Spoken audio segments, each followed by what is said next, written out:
Hi, thanks for tuning in to Just Watch It, and today I'm going to show you the results from my very first attempt at modding a watch. The watch here started off as an Invicta 9094, which is the blue version of the Pro Diver, and now I've turned it into, I don't know, a cross between a Pelagos and a Submariner. The parts that I used, the dial and the hands, came from a company called Yobokies out in Hong Kong, run by a very helpful chap called Harold. The bezel insert is not the original one from the 9094, and that just came off eBay. I'll leave a link to the Yobokies website in the description. Just bear one thing in mind though, all their parts are for Seiko movements, so if you are thinking of modding a watch and you're looking at that website, just bear that in mind. Now, I know there's a lot of haters for Invicta watches. I'm not one of them. I like Invictas. Let me clarify that. I like the Pro Divers. I don't like the big designs and with all the leery bits on them. That's not my style.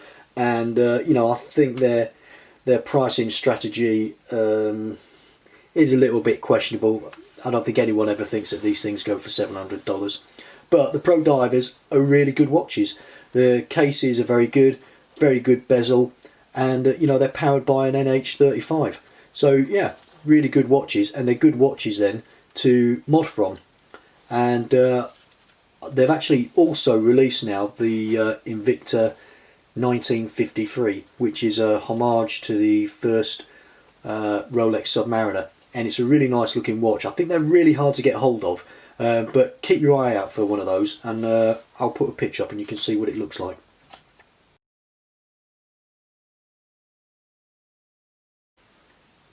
The first thing that I wanted to do was to actually polish the case up. Now, if you've seen Invictas before, you know that on the side they've got this logo inscribed, the Invicta logo, and that's not a great look, and I wanted to get rid of that.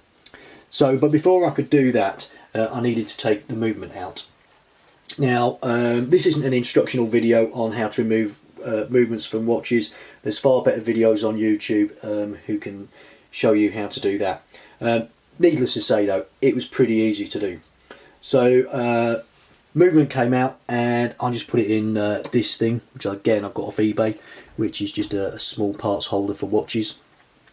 So once the movement was out, put that to one side and started work on the case. And I used one of these sort of sanding discs, belts rather, on a Dremel or a mini rotor tool, and that's grade 240. I wouldn't go any coarser than that, otherwise you'll be polishing out lines forever. So once I've got rid of the Invicta logo, I then started polishing with wet and dry, going from 600, 800, 1000, 1500 to 2000. At that point then I got a polishing tool for the Dremel, and I used some Mother's metal polish. And let's show you the result. I'm quite happy with the results. Probably not the best job in the world, but if you didn't know it had been there, you wouldn't see it. And let's see if I can get a close up of that. So here's a close up of my attempts at polishing. Yeah, I'm quite happy with that. One of the things that I did need to do though before I polished it, the bezel had to come off. Otherwise I wasn't going to be able to polish that properly. So way to do that is take out the bezel insert, and then underneath that there's a little spring which wraps round, and I'll show you that later. That comes out, and you just take the whole bezel assembly off. Again, put that to one side, and that was a better way of polishing this up. It was going to be quite difficult to do without taking this bezel ring off. So the next job then was to put the new dial and hands on the movement, but before I did that, the old one had to come off, obviously. So the way to get hands off, I used this tool here. You'll have seen these on eBay. You just let me show you. Using the old dial, you just put that over and pull that up, and the hands come off. If you want to use the dial again, it's worth using one of these, or you don't have to. I think it's about £1, but you can just use paper. You just put that on there under the hands, and it means that the dial doesn't get damaged by this tool. So with these, what you'll see, let's put that down, what you'll see is there's these little pins. Let me see if I can get it a little bit closer. You can see these little pins there. They're the ones that actually attach the dial to the movement. So all you need to do is just get your fingernail between the dial and the movement, and it prizes off quite easily. Now the only problem was that the dial I got here was for a 4 o'clock position. So what I did was, when I spoke to the guy from Yobokies, he said all you need to do is cut those little lugs off, those little pins off, and use some adhesive to put it to the movement. So that's what I did. So got the dial on the movement, really easy. Then it was a case of putting on the hands. So what you need to do is, when you take the hands off, you need to remember what time you take them off at. And what I did them at 12 o'clock, just as it turned round to the next day. So the first thing to do was to put the hour hand on, and again I used one of these little pads, again eBay, and this thing as well, again eBay, just for pushing the hands down. And again, I'm not going to show you how to put hands on watches. I'm not experienced enough to do that, but there's loads of videos on YouTube. The other thing that I used as well, you can, if you don't want to use one of these, you can use a manual one as well, just for pushing the hands on. So got the hour hand on, yeah, piece of cake. Put the crown back in, and just made sure it synced up so that, you know, it when it got to midnight, it clicked onto the next day, and put the minute hand on as well. So you just got to make sure then that they're sort of parallel with the dial and they're not touching each other. The last job then is to put the second hand on, and yeah, good luck with that. That was a devil of a job. Nothing to do with the parts, more to do with my eyesight and not having a steady enough hand. So yeah, that was the air was a bit blue when I was doing that. Couple of other things that I used. There's this stuff which is a little bit like blue tack, and it's got two jobs. It's quite good if you're holding hands and you've got the hand and you want to put it onto the centre of the dial, so that it's quite handy for that. But it's also good for cleaning the inside of the glass, picking up any little specks or anything like that. And again, I think you can get that off Amazon and YouTube. And there was also this, which is for puffing away dust. The 3M double-sided sticky tape is what I've used for attaching the bezel. So they're all the tools that I used.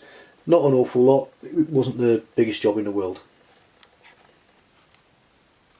So all in all, I'm really happy with the way that it's turned out. I haven't taken out the Invicta logo on the bracelet. That's probably because I'm not going to keep it on a bracelet, and I'll show you some different strap options in a minute.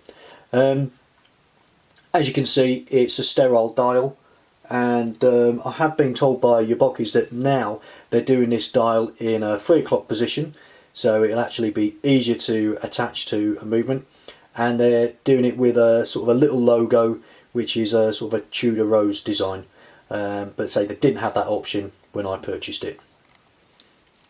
But yeah, I'm quite pleased with the way it's turned out for a first attempt. Okay, so I did say that in order to polish the watch properly, you need to take the bezel off, and I did say I'd show you how to do it. So as you can see, I've taken the insert out, and what I'm going to do is I'm going to point to the little spring that goes all the way around the watch, and that holds the bezel onto the watch. So if you can see here, you can see part of that little spring, and that goes all the way around. All you got to do is get a little craft knife or something and just flick it out, work it out, and it comes out fairly easy, and it's not too difficult to put back as well, which is more importantly. And the bezel just comes off, and then you're able to do a better polishing job. And a little tip as well, actually, I bought a Lorient, and I've got a couple of 3 Loriots, and I bought a Smurf version, and it turned up, and the bezel action was really bad. It was very loose, a lot of back play, and found a way of actually tightening that up. If you have got a problem with the bezel, all you do is flick out that spring and just bend it around a little bit, compress it a little bit, put it back in, and it tightens up, holding the bezel to the watch. And I did that with the Lorient, and it actually worked a treat. So here it is on a green NATO, and what you can see, I've also changed the bezel as well. I've put the original bezel, which came with the 9094, and I think it maybe gives it more of a Submariner look. What I would say, if you are going to leave a comment on this video, I'd be really grateful if you could leave a comment as whether you think it looks better with this aluminium bezel or whether you think it looks better with the ceramic bezel. The other thing is, as well, is it's a sterile dial, and I'm just wondering whether it's worth putting a decal on. So, you know, whether it's something, you know, little decal like that, whether that would look any good or whether it looks better sterile. If you've got any strong opinions either way, I'd be really interested to know. So there you go, my first attempt at modding a watch. And if you are thinking of modding a watch, I'd say go for it. There's quite a lot of videos on YouTube that can show you what you need to do. So yeah, it's not as difficult as you might think. And so the only real little difficult bit was getting that second hand attached, but eventually I got there. So now I've got a little bit of confidence and experience from doing my first mod. I'm going to be doing another one, and the watch on the right is another Invicta Pro Diver, and it's the 8926, which is probably one of their best selling watches, and again it's got the NH35 movement in there. So what I'm going to be doing is I'm going to be modding this into a Rolex Mil Sub. Anyway, I hope you found this video interesting, useful, and if you have been thinking of modding a watch, I'd say go for it. It's not as difficult as you might think, and there's plenty of help there out on YouTube. Anyway, thanks for watching, and if you are going to leave a comment, I would be interested to know what you think about the sterile dial, and also which bezel do you think is best. Thanks for tuning in, stay safe.